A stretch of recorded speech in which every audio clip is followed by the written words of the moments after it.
पैसा अगर ये मैं सोच रहा था कि ऐसा ना हो कि पैसा निकाल ले, मिलते हैं ना आपको। हम जब हम जाते हैं किसी को बताने के लिए और जब वो बोलते हैं ना सर बैंक पासबुक की कॉपी तो हम देंगे नहीं, तो हम हंसते हैं यार। यही तो हम सोचते थे कि यार ऐसा ना हो, कहीं ऐसा ना हो कि हमारे पैसे निकाल लें।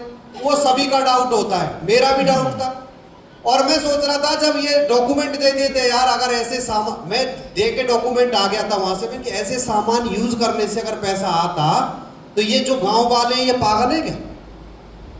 मैं ये सोचता आ रहा था जब घर की तरफ में आ रहा था वहां से, फिर आधार कार्ड बैंक पासबुक कॉपी देने से और सामान लेने से अगर पैसा आता तो इतने सारे ये गांव है ये पागलों का है क्या। नमक मिर्च खाने से पैसा आता है। तो मुझे भरोसा नहीं था।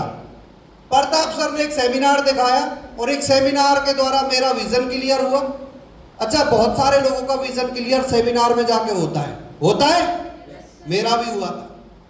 गुड़गांव जबरदस्ती ले जाया गया, मैं जाना नहीं चाहता था, करना नहीं चाहता था, पर जबरदस्ती मुझे वहां बिठाया गया। और मैं आपको बता दूं वो दिन है और आज का दिन है, लगातार मुझे चलते हुए 7-8 साल हो गए।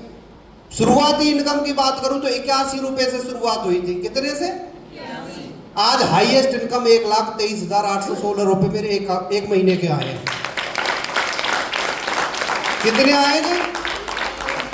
1,23,816 रुपए एक महीने में ट्रांसफर हुए, जैसे अभी स्टेटमेंट बनी है। अच्छा, जब 1 लाख रुपए आए और आप सभी के अकाउंट में जब घंटी बजे तो कैसा लगेगा आपको? मजा आता है। और ये 2 लाख रुपए हो जाए तो पर काम तो करना पड़ेगा। काम करना पड़ेगा, बगैर काम किए नहीं आएंगे। सुबह मीटिंग थी, सुबह मीटिंग में हमने बताया कि आरसीएम के प्रमुख 3 कार्य होते हैं। प्रमुख 3 कार्य होते हैं। सबसे पहला होता है बिजनेस वॉल्यूम क्रिएट करना। क्या होता है? अच्छा, आप ये देखो, आपको जुड़े तो बहुत सारे दिन हो गए, पर आप कर रहे हैं क्या? दूसरा होता है नेटवर्क बनाना और तीसरा होता है लीडरशिप विकसित करना। और लीडरशिप कब आएगी? जब आप स्टेज पर आओगे तब लीडरशिप आएगी। ये तीनों कार्य अगर आप कर रहे हो तो आपका बिजनेस चलेगा। मेरी स्लाइड दूसरी है, मैं स्लाइड पे जाता हूं।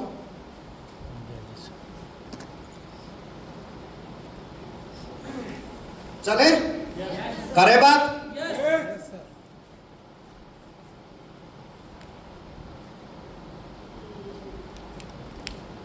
एक अच्छी अपलाइन के गुण। कहीं ना कहीं आप सभी एक अपलाइन हैं और आपके नीचे टीम जुड़ी हुई है, आपके नीचे बहुत सारे लोग जुड़े हुए हैं, तो आप भी एक अच्छी अपलाइन है। एक अच्छी अपलाइन के अंदर गुण क्या होने चाहिए? जैसे मैं आपको बता दूं, मेरी ग्रेट अपलाइन में नवनीत रावत जी आते हैं, मेरी ग्रेट अपलाइन में प्रताप रावत जी आते हैं, तो एक बार इनके लिए जोरदार तालियां बजा सकते हैं आप। ये तालियां जोरदार है क्या?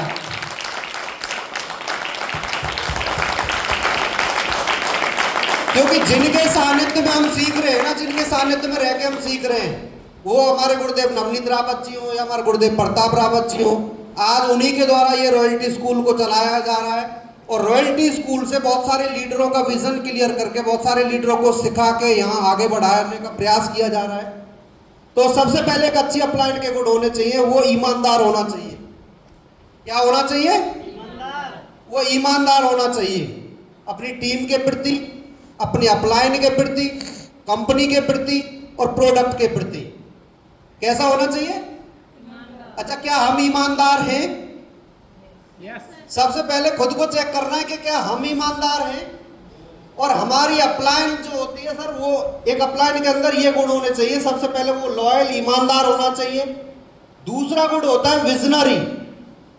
वो विजनरी होना चाहिए।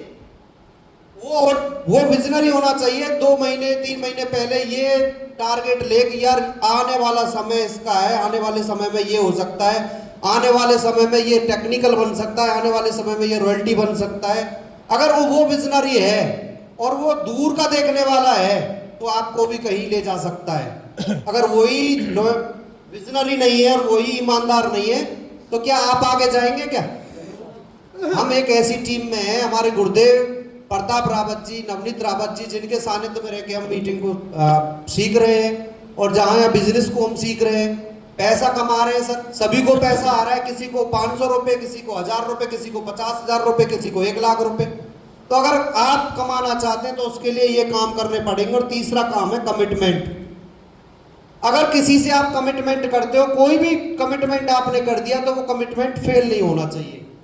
अगर आपने कमिटमेंट कर दिया कि सर मैं सेमिनार में आऊंगा तो आपको आना ही है। सर का मेरे साथ कल टाइम था, प्रताप रावत जी का, सर ने मुझे टाइम दे दिया था और कल सर बहुत बिजी थे, उसके बावजूद भी मेरे पास पहुंचे। इसका मतलब क्या है, उन्होंने अपना कमिटमेंट पूरा किया। और जो कमिटमेंट को पूरा करता है सर, उसी का बिजनेस चलता है। कई बार गुरुदेव प्रताप रावत जी बोलते हैं, जो खुद जिम्मेवारी लेता है, जो अपनी कमिटमेंट पे खरा उतरता है, उसी का बिजनेस बढ़ता है और चलता है, और जो खरा नहीं उतरता है उसका बिजनेस नहीं चलता है सर।